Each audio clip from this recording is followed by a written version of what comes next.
She had a system for everything. A morning routine with 7 steps. A color-coded calendar. A tracker for sleep, water, exercise, gratitude, reading, and deep work. She had optimized her commute, her grocery shopping, her social media use. She had even optimized her rest. And one afternoon she sat down at her desk after a perfectly executed day, and felt something she could not name. Not exhaustion, not failure, something emptier than both. The feeling that she had been incredibly efficient at living a life she had never actually chosen. Laozi called it way, not laziness, not ambition. Way, the doing that is done entirely for the sake of doing. The action that has forgotten what it was in service of.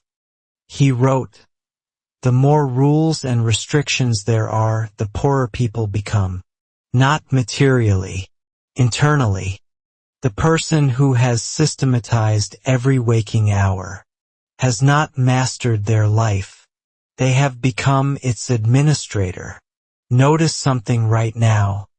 Think of the last time you did something with no metric attached to it. No goal, no tracking, no optimization. Something done purely because you wanted to do it. How long ago was that? Most people, when they answer honestly, cannot remember. Seneca watched this in Rome, the most productive empire in the ancient world. He wrote, "Omnia aliena sunt. Tempus tantum nostrum est." Everything is foreign to us. Time alone is ours. Not the time that is scheduled. Not the time that is optimized. The time that is actually inhabited. He wrote, "Gather and save the time which till lately was being lost." Not managed. Saved. She did not quit her job. She did not throw away her planner. She simply stopped one morning, before opening any app or checking any list, and sat with her coffee and looked out the window for 11 minutes. No goal, no output, nothing to show for it, and something in her chest, tight for longer than she could remember, loosened slightly. Laozi called this ziran. Naturalness, not the absence of effort, the presence of something more fundamental than effort.